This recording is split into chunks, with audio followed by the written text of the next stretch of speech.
Praise the lord. ప్రవేశ నామంలో మీ అందరికి కూడా శుభములు తెలియజేస్తున్నాను. మీరందరూ కూడా బాగున్నారని ఆశిస్తున్నాను. అనుదినము ప్రార్థిస్తున్నాను. దేవుడు మనందరినీ కూడా ప్రతిదినము దీవిస్తూ ఆశీర్వదిస్తూ ఆయుష్ను ఆరోగ్యంను ఇస్తూ తన యొక్క కృపను ఇస్తున్నందుకు దేవునికి అనుదినం కూడా మనము కృతజ్ఞతాస్తుతులు చెల్లించాలి. దేవుడు చేసినటువంటి ప్రతి మేలుకు ప్రతి ఉపకారముకు కృతజ్ఞతాస్తుతులు చెల్లించేటువంటి వారంగా ఉండాలి. ఈ యొక్క ఉదయ కాలంలో దేవుడు మనకు అనుగ్రహించినటువంటి వాక్య అంశము దుష్టుడు యొక్క సాంగత్యానికి మనము దూరంగా ఉండాలని వాక్యము సెలవిస్తుంది. దుష్టుడు అనేటువంటి అంశం గురించి మనం ఈరోజు తెలుసుకుందాము. పరిశుద్ధ గ్రంథంలో మనము చూసినట్లయితే మత్తయి సువార్త 5వ అధ్యాయము 37వ వచనము చూద్దాము.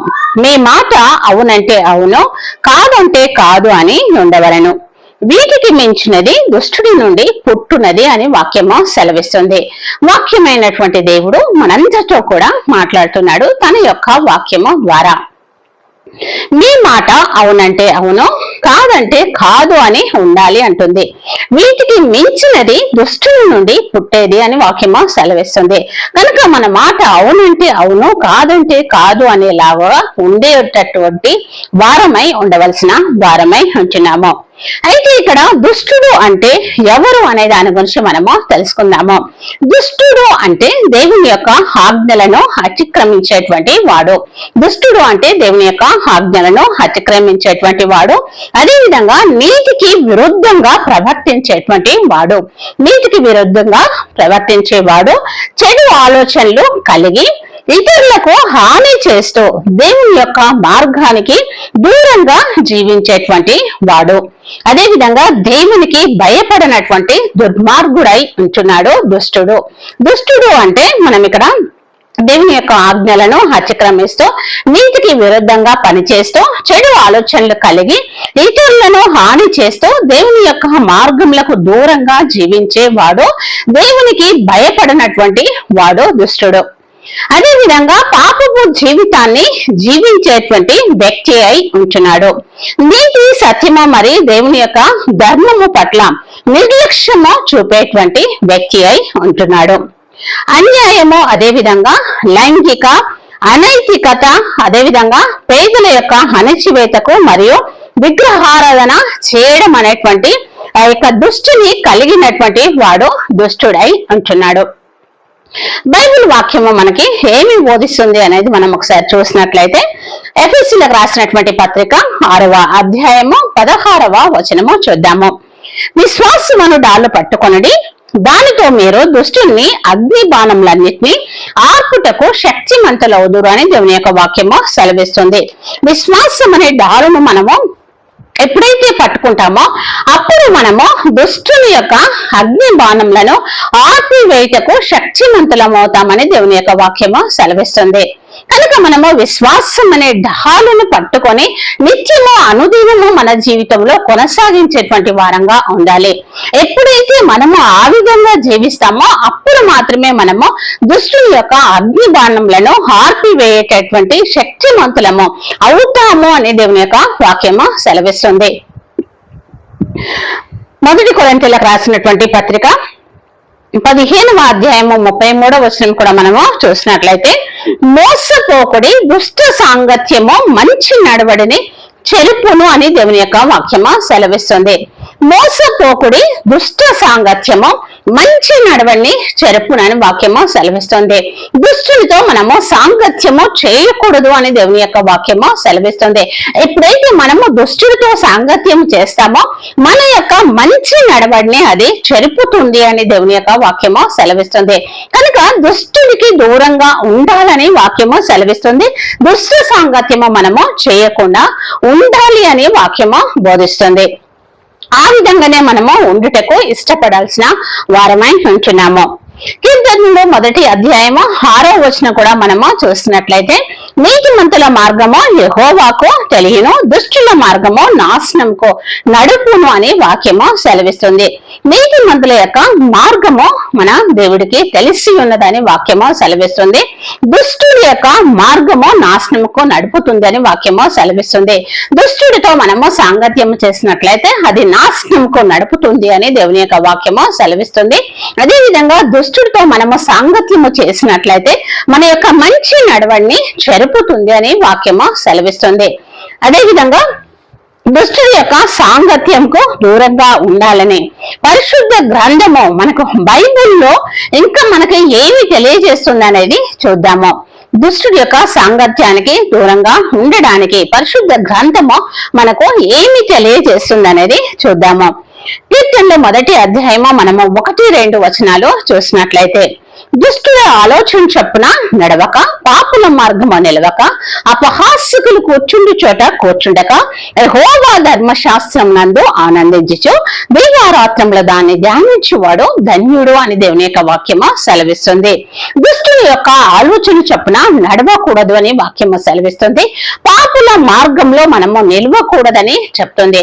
అపహాస్యకులు కూర్చుండి చోట మనము కూర్చుండకూడదు అని దేవుని యొక్క వాక్యము సెలవిస్తుంది. యెహోవా ధర్మశాస్త్రం నందు ఆనందించు దీవారాత్రంలో దాన్ని ధ్యానించువాడు ధన్యుడు అని వాక్యము సెలవిస్తుంది.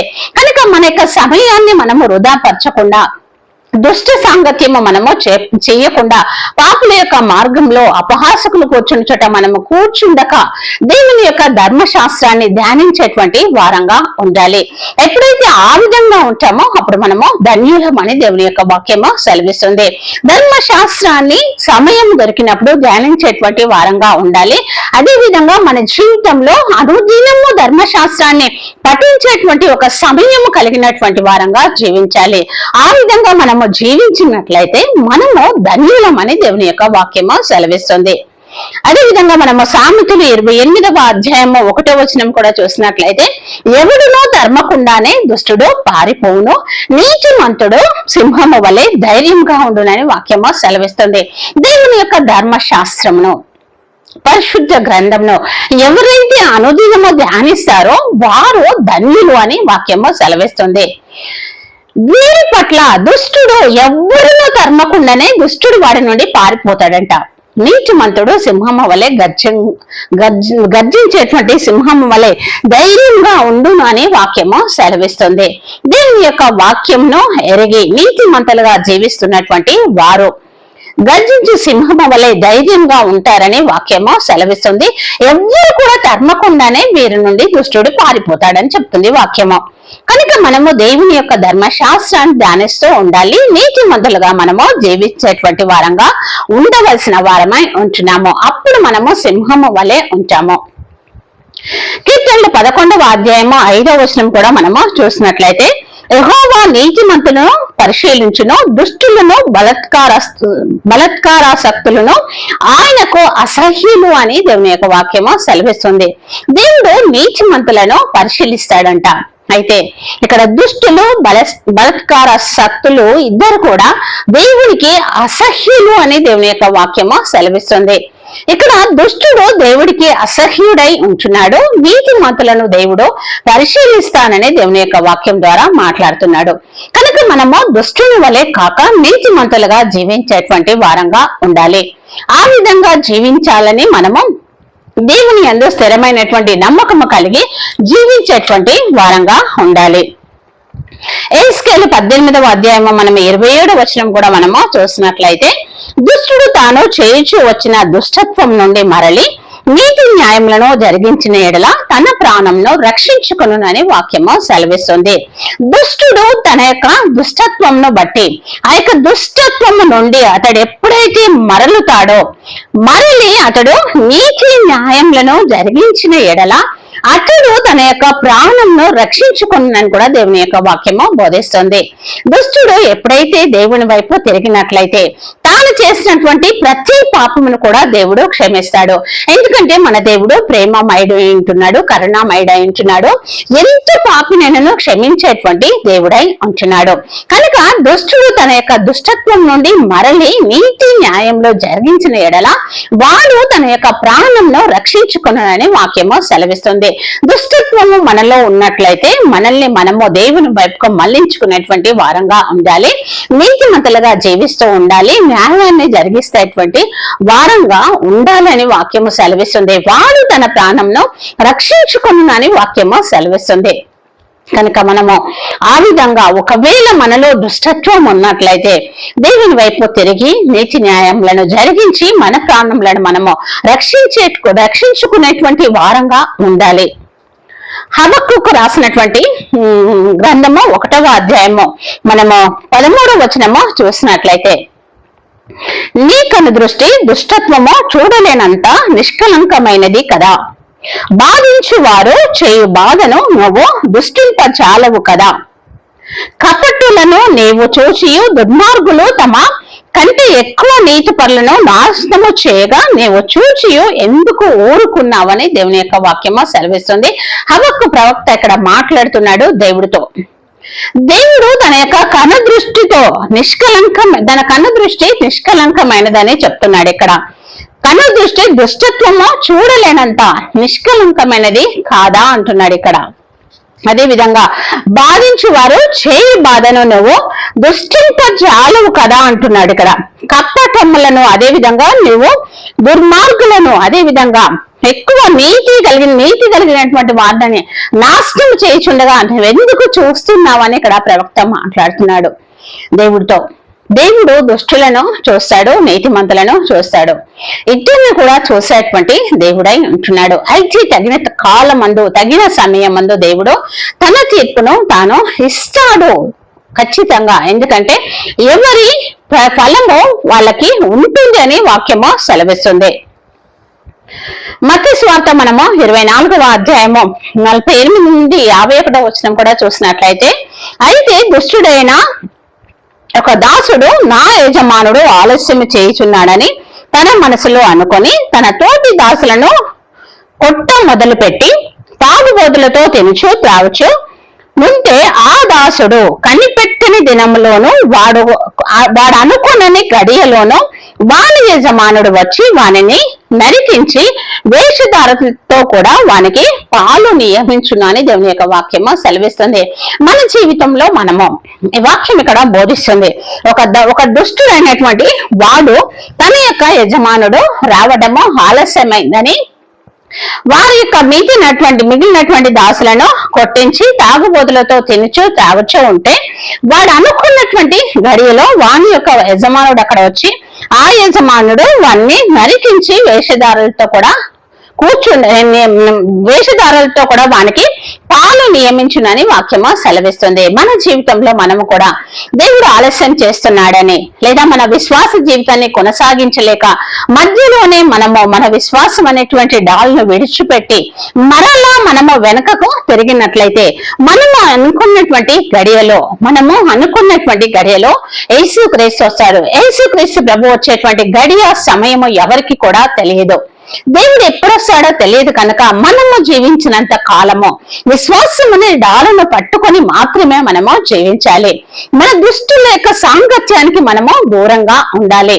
మనము మన నిరీక్షణను కలిగి ఉండాలి. మన నిరీక్షణలో మన విశ్వాసంలో మనం ఎంత మాత్రం కూడా వెనకంజ వేయకూడదు. ఇక్కడ ఆ వ్యక్తి ఆలస్యం చేస్తున్నాడు ఆ యజమానుడని అతడు తన దారి నుండి తప్పుకొని తిరుగుచూ త్రాగుచూ ఉన్నప్పుడు వాడు అనుకున్నటువంటి గడియలో ఇక్కడ వాని యజమానుడు వచ్చి వాణ్ణి కొట్టించి నరికించి అక్కడ వాడికి వేషధాలతో కూడా వాణ్ణి నియమించాడని వాక్యము సెలవిస్తుంది. కనుక మనము నిత్య జీవంలోకి వెళ్ళాలి అంటే, నిత్యత్వము మనము పొందుకోవాలంటే మన విశ్వాసం అనే డాలును మనము విడిచిపెట్టకుండా పట్టుకోవాల్సిన వారమై ఉంటున్నాము. దేవుడు ఆలస్యము చేయొచ్చు, కానీ తాను అనుకున్నటువంటి గడియలో వస్తాడు అన్నటువంటి నిరీక్షణ కలిగి మనము జీవించాలి. ఇక్కడ మనం చూసినట్లయితే దుష్టులు గర్వించి దీవులను తరిమేటువంటి వారుగా ఉన్నారని వాక్యము సెలవిస్తుంది. వారి నోరు శాపముతో అదే విధంగా కపటంతో నిండి ఉంటుందని వాక్యము సెలవిస్తుంది.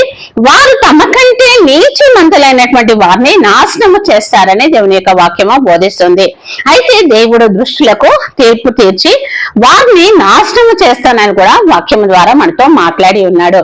కనుక మనము ఏ విధంగా ఉన్నామో, మన యొక్క సాంగత్యము ఏ విధంగా ఉంది, దేవుడు తన వాక్యంతో మనతో మాట్లాడుతున్నాడు. విశ్వాసం అనే డాల్ను పట్టుకొనుడి, దుష్టుని యొక్క అగ్ని బాణములను ఆర్పివేయుదురని వాక్యం సెలవిస్తుంది. అదే విధంగా మోసపోకుడి, దుష్ట సాంగత్యం నుండి దూరంగా ఉండుడి అని దేవుని యొక్క వాక్యము సెలవిస్తుంది. అదే విధంగా దుష్టుని యొక్క మార్గము నాశనముకు నడుపుతుంది కనుక నీతిమంతుల మార్గము యెహోవాకు తెలియను అని చెప్తుంది. ఎవరు కూడా తరమకుండానే దుష్టుడి పారిపోతాడు, నీతిమంతులు సింహము వలె ఉంటారని వాక్యము సెలవిస్తుంది. కనుక మనము దుష్టుడి వలె కాకుండా దుష్టుడి యొక్క అగ్నిబాణములను ఆర్పివేసేటువంటి వారంగా ఉండాలి. దుష్ట సాంగత్యానికి దూరంగా ఉండాలి. సింహము వలె ధైర్యంగా ఉండవలసిన వారమై ఉంచున్నాము. ఆ విధంగా ఉండుటకు దేవుడు మనకు సహాయము చేయునుగాక. నీతిమంతులుగా సింహము వలె ధైర్యంగా మనము ఉందము కాక, విశ్వాసం అనే డాలను విడిచిపెట్టకుండా పట్టుకునేటువంటి వారంగా ఉందము కాక, దేవుడు రాకడ పర్యంతరము వరకు, దేవుడు వచ్చే వరకు నిరీక్షణ కలిగి జీవిద్యము గాక. ఇటు వాక్యము దేవుడు మనందరి హృదయంలో ఫలభరితము చేయును గాక. ఆమేన్.